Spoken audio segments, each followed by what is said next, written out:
Hey everyone, and welcome back to the channel. Today we're going to tackle a math problem that looks a little tricky at first, but I promise by the end of this video you'll see it's super straightforward. It's all about finding something called the greatest common factor, or GCF. Let's dive right in. Here's the problem. Ibrahim and Mewish are putting together first aid kits for students. They have 30 perforated adhesive bandages, 60 triangular bandages, and 75 rectangular bandages. The key here is that they need to distribute all these items equally among the kits, with nothing left over. Our mission is to figure out the greatest number of identical kits they can possibly make.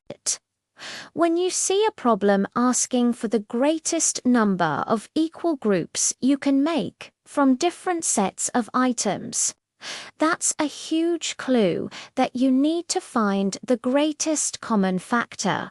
The GCF is the largest number that can divide into all the numbers in a set without leaving a remainder.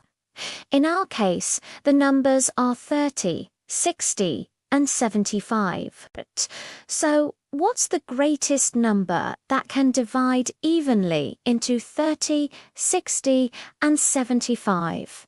Let's find out. There are a few ways to do this, but one of the easiest methods is called prime factorization. This just means breaking down each number into its prime factors. Those are numbers that can only be divided by 1 and themselves, like 2, 3, 5, 7, and so on. Let's start with our first number. 30, we can break 30 down into 3 times 10. The number 3 is a prime number, so we can circle it. But 10 is not prime, so we can break it down further into 2 times 5. Both 2 and 5 are prime numbers, so we'll circle them too. So, the prime factorization of 30 is 2 times 3 times 5. Simple, right? Next up is 60. Let's break it down. We can say 60 is 6 times 10. Neither of these are prime, so we keep going. We can break down 6 into 2 times 3. Both 2 and 3 are prime, so let's circle them. And just like before, 10 breaks down into 2 times 5. Both of these are also prime. So the prime factorization of 60 is 2 times 2 times 3 times 5. Finally, let's tackle our last number, 75. A good way to start is to see that it ends in a 5, so it must be divisible by 5. If we do 75 divided by 5, we get 15. The number 5 is prime, so we circle it. Great.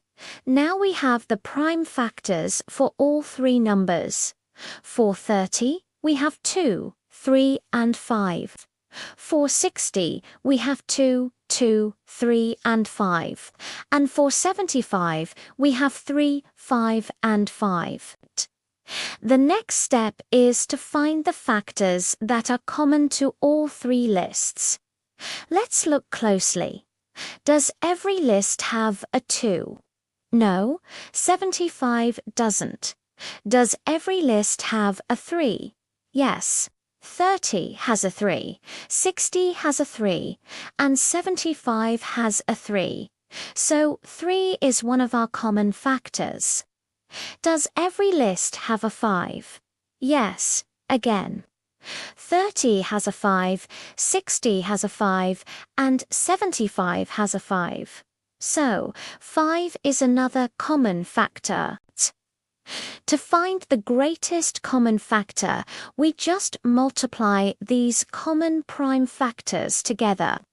In our case, that's 3 times 5, which equals 15. And there you have it. The number 15 is our greatest common factor. This means that 15 is the largest number that divides evenly into 30, 60, and 75. So, the greatest number of first aid kits Ibrahim and Mewish can make is 15. But let's double check to make sure it all makes sense. If they make 15 kits, how many of each item will go into one kit? For the adhesive bandages, they have 30. If we divide 30 by 15 kits, we get 2 adhesive bandages per kit. For the triangular bandages, they have 60. If we divide 60 by 15 kits, that's 4 triangular bandages per kit.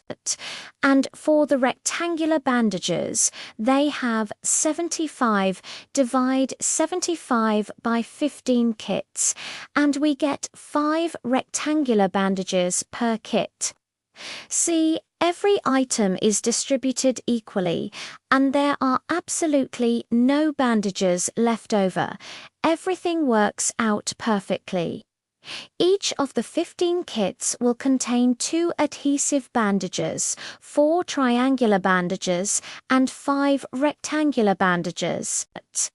So, the next time you see a problem that asks for the greatest number of equal groups, remember to find the greatest common factor. Break down your numbers into prime factors, find what they have in common, multiply them together, and you've got your answer. I hope this breakdown made things crystal clear for you. If you found this video helpful, please give it a thumbs up, and don't forget to subscribe for more easy-to-follow math tutorials. If you have any questions or other problems you'd like me to solve, just drop them in the comments below. Thanks for watching, and I'll see you in the next video.